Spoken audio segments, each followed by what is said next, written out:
Hello, everyone. Not sure how many people will be watching this live because it is a little bit late and a unscheduled, unusual sort of broadcast. But I wanted to give a brief summary of some of the concepts of my upcoming book, The Ego in its Hyperstate, The Definitive Guide to Rational Self-Interest for Zero Books. And I wanted to outline the general structure of the book and how I sort of go about defining rational self-interest in this project and what I mean by the sort of hyperstate. The goal of the ego in its hyperstate is to sort of escape the theories of vitalism and will, which have dominated the theories of self-interest thus far, especially ethical self-interest, or Stirner is a sort of vitalist approach, the creative nothing, although there's lots of foundations to escape the vitalist approach. And then Ayn Rand is obviously clearly a will-based vitalist approach. So this is a different approach to the theory, the ethical theory of egoism, that there is a self-interest, and then what that self-interest should consist of.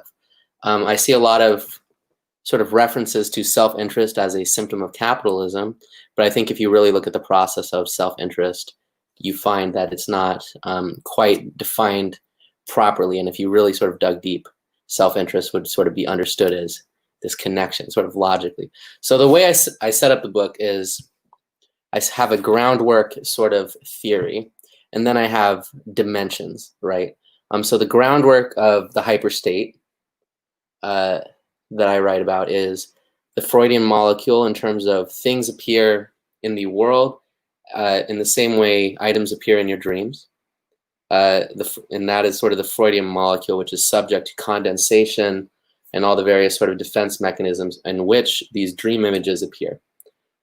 So one, the Freudian molecule. This is the groundwork, part one.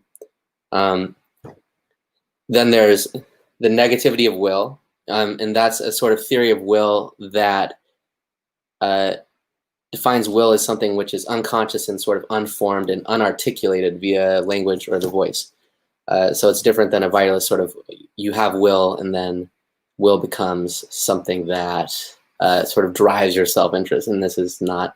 So I try to escape that dogma regarding the will. And then secondly, because there's a negativity of will, what's positive? Positive is the articulated demand and sort of the symbolic order. I go through that. Fourthly, the tendency of egoism to burn contradiction in terms of self-interest. Like I said, the process of self-interest, there's a contradiction, you could say, in typical discussions of capitalism between the collective thought or self-interested thought or molecular thought. But when you really sort of pay fidelity to this idea of self-interest but don't fall into these traps of vitalism or will, you get this sort of thing which burns contradictions when you really sort of discover the process of self-interest. And then what to do when you're moving through a decoded world is the last chapter of the groundwork. So then I move on to dimensions of the hyperstate.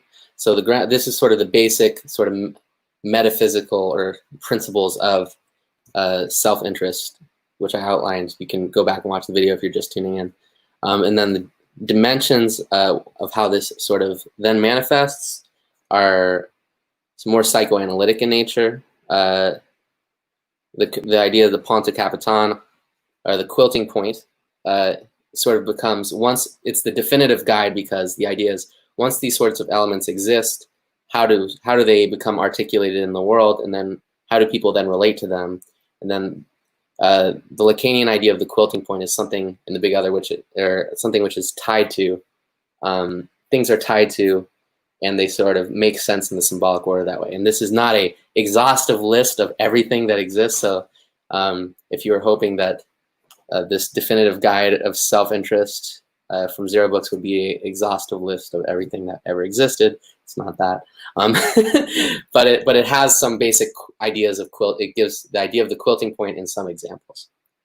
Secondly, it has the idea that there's a foreclosure process that goes on psychically of things which are good, bad, and neutral, and basically how various various sort of results come of this foreclosure of these basic moral stances. And third is I talk more about the articulation of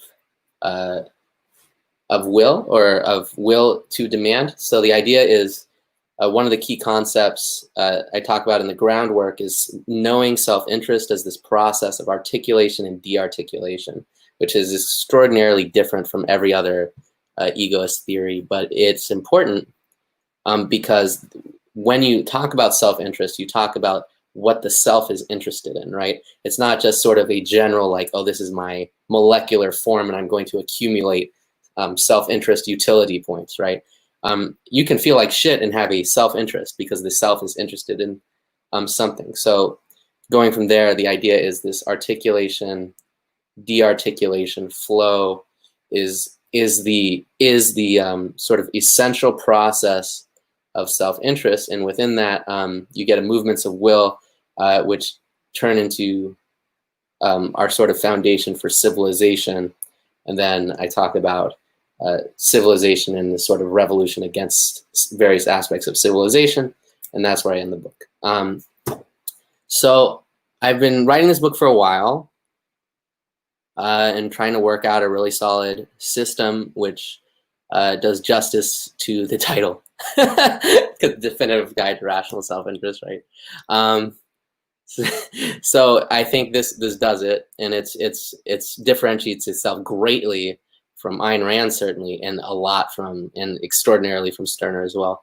So I think it's I like the project. So now I'll see if there's any comments. Sick shirt. Tied to knots. Yes, kind of. Yeah, for quilting points. So cool. That's that. I hope you enjoy the book when it does come out. I'm getting it into the copy editor. It'll probably won't be out till 2021, but I wanted to give a easy YouTube introduction to the basic idea of the book. All right, everyone. So signing out.